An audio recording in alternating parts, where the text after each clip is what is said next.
Good afternoon. I'm speaking to you today from the the Treaty Room in the White House, the same spot where on October of 2001, President George W. Bush informed our nation that the United States military had begun strikes on terrorist training camps in Afghanistan. It was just weeks after the terrorist attack on our nation that killed 2,977 innocent souls, that turned Lower Manhattan into a disaster area, destroyed parts of the Pentagon, and made hallowed ground of a field in Shanksville, Pennsylvania, and sparked an American promise that we would never forget.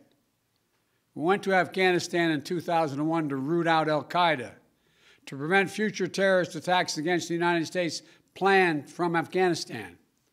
Our objective was clear. The cause was just. Our NATO allies and partners rallied beside us. And I supported that military action along with overwhelming majority of the members of Congress. More than 7 years later, in 2008, weeks before we swore the oath of office, President Obama and I were about to swear, President Obama asked me to travel to Afghanistan and report back on the state of the war in Afghanistan. I flew to Afghanistan, to the Kunar Valley, a rugged, mountainous region on the border with Pakistan. What I saw on that trip reinforced my conviction that only the Afghans have the right and responsibility to lead their country, and that more and endless American military force could not create or sustain a durable Afghan government. I believed that our presence in Afghanistan should be focused on the reason we went in the first place, to ensure Afghanistan would not be used as a base from which to attack our homeland again. We did that. We accomplished that objective. I said, among with others, we'd follow Osama bin Laden to the gates of hell if need be. That's exactly what we did, and we got him. It took us close to 10 years to put President Obama's commitment into form, and that's exactly what happened. Osama bin Laden was gone. That was 10 years ago. Think about that. We delivered justice to bin Laden a decade ago, and we've stayed in Afghanistan for a decade since. Since then, our reasons for remaining in Afghanistan have become increasingly unclear, even as the terrorist threat that we went to fight evolved. Over the past 20 years, the threat has become more dispersed, metastasizing around the globe. Al-Shabaab in Somalia, al-Qaeda in the Arabian Peninsula, al-Nusra in Syria, ISIS attempting to create a caliphate in Syria and Iraq and establishing affiliates in multiple countries in Africa and Asia. With the terror threat now in many places, keeping thousands of troops grounded and concentrated in just one country at a cost of billions each year makes little sense to me and to our leaders. We cannot continue the cycle of extending or expanding our military presence in Afghanistan, hoping to create ideal conditions for the withdrawal and expecting a different result. I'm now the fourth United States president to preside over American troop presence in Afghanistan. 2 Republicans, 2 Democrats. I will not pass this responsibility on to a fifth. After consulting closely with our allies and partners, with our military leaders and intelligence personnel, with our diplomats and our development experts, with the Congress and the Vice President, as well as with Mr. Ghani and many others around the world, I've concluded that it's time to end America's longest war. It's time for American troops to come home. When I came to office, I inherited a diplomatic agreement duly negotiated between the government of the United States and the Taliban that all U.S. forces would be out of Afghanistan by May 1, 2021, just 3 months after my inauguration. That's what we inherited, that commitment. It's perhaps not what I would have negotiated myself, but it was an agreement made by the United States government, and that means something. So in keeping with that agreement and with our national interest, the United States will begin our final withdrawal, begin it on May 1 of this year. We'll not conduct a hasty rush to the exit. We'll do it responsibly, deliberately, and safely. And we will do it in full coordination with our allies and partners, who now have more forces in Afghanistan than we do. And the Taliban should know that if they attack us as we draw down, we will defend ourselves and our partners with all the tools at our disposal. Our allies and partners have stood beside us, shoulder to shoulder in Afghanistan for almost 20 years, and we're deeply grateful for the contributions they have made to our shared mission and for the sacrifices they've borne. The plan has long been in together, out together. U.S. troops, as well as forces deployed by our NATO allies and operational partners, will be out of Afghanistan before we mark the 20th anniversary of that heinous attack on September 11th. But we'll not take our eye off the terrorist threat.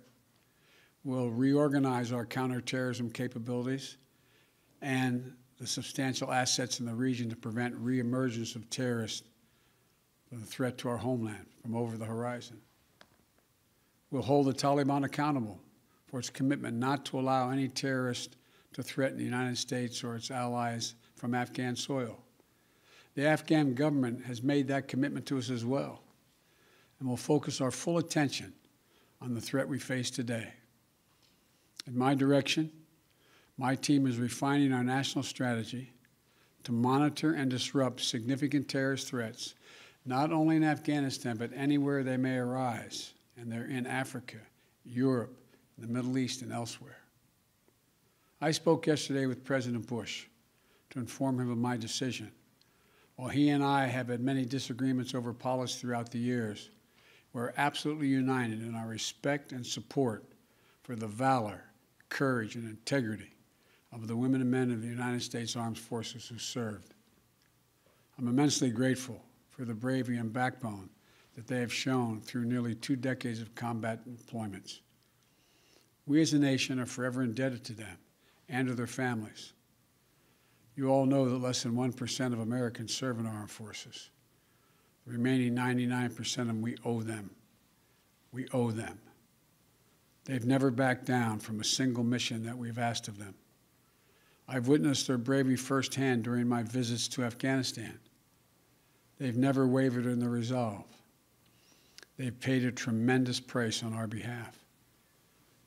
And they have the thanks of a grateful nation.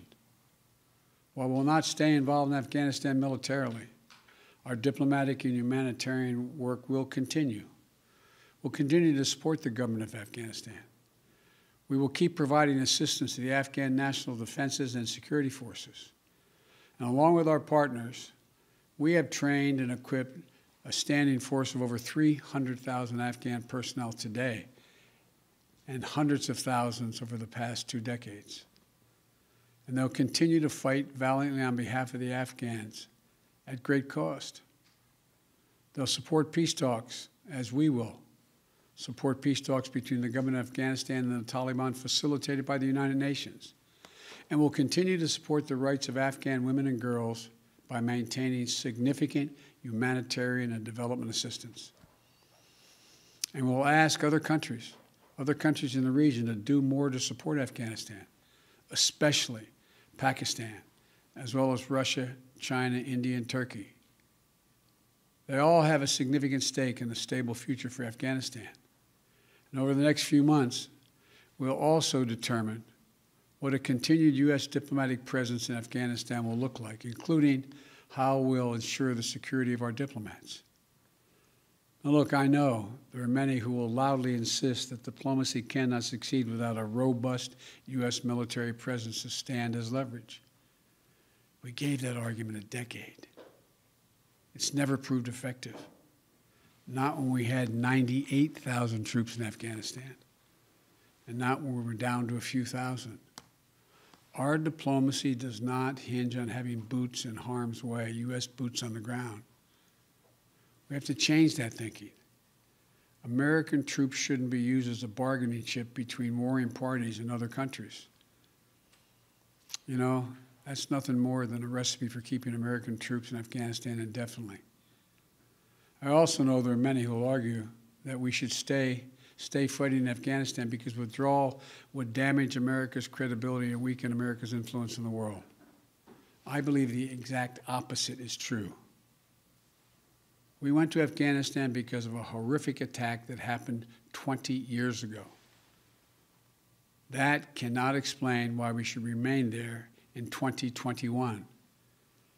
Rather than return to war with the Taliban, we have to focus on the challenges that are in front of us. We have to track and disrupt terrorist networks and operations that spread far beyond Afghanistan since 9/11. We have to shore up American competitiveness to meet the stiff competition we're facing from an increasingly assertive China. We have to strengthen our alliances and work with like-minded partners to ensure that the rules of international norms that govern cyber threats and emerging technologies that will shape our future are grounded in our democratic values, not those of the autocrats. We have to defeat this pandemic and strengthen the global health system to prepare for the next one, because there will be another pandemic. You know, we'll be much more formidable to our adversaries and competitors over the long term if we fight the battles for the next 20 years, not the last 20. And finally, the main argument for staying longer is what each of my three predecessors have grappled with. No one wants to say that we should be in Afghanistan forever, but they insist now is not the right moment to leave. In 2014, NATO issued a declaration affirming that Afghan security forces would from that point on have full responsibility for this country's security by the end of that year. That was 7 years ago. So when will it be the right moment to leave? 1 more year? 2 more years? 10 more years? 10, 20, $30 billion more than the trillion we've already spent? Not now. That's how we got here. And in this moment, there's a significant downside risk to staying beyond May 1st without a clear timetable for departure. If we instead pursue the approach where U.S. exit is tied to conditions on the ground, we have to have clear answers to the following questions. Just what conditions be required to allow us to depart? By what means and how long would it take to achieve them, if they could be achieved at all? And at what additional cost in lives and treasure? I've not heard any good answers to these questions. And if you can't answer them, in my view, we should not stay. The fact is that later today, I'm going to visit Arlington National Cemetery, Section 60. And that sacred memorial to American sacrifice, Section 60 is where our recent war dead are buried, including many of the women and men who died fighting in Afghanistan and Iraq. There's no comforting distance in history in Section 60. The grief is raw. It's a visceral reminder of the living cost of war. For the past 12 years, ever since I became vice president, I've carried with me a card that reminds me of the exact number of American troops killed in Iraq and Afghanistan. That exact number, not an approximation or rounded off number, because every one of those dead are sacred human beings who left behind entire families. An exact accounting of every single solitary one needs to be had. As of today, there are 2,488 U.S. troops and personnel who've died in Operation Enduring Freedom and Operation Freedom's Sentinel, our Afghanistan conflicts. 20,722 have been wounded. I'm the first president in 40 years who knows what it means to have a child serving in a war zone. And throughout this process, my North Star has been remembering what it was like when my late son Bo was deployed to Iraq. how proud he was to serve his country, how insistent he was to deploy with his unit, and the impact it had on him and all of us at home. We already have service members doing their duty in Afghanistan today whose parents served in the same war. We have service members who were not yet born when our nation was attacked on 9/11. War in Afghanistan was never meant to be a multi-generational undertaking. We were attacked. We went to war with clear goals.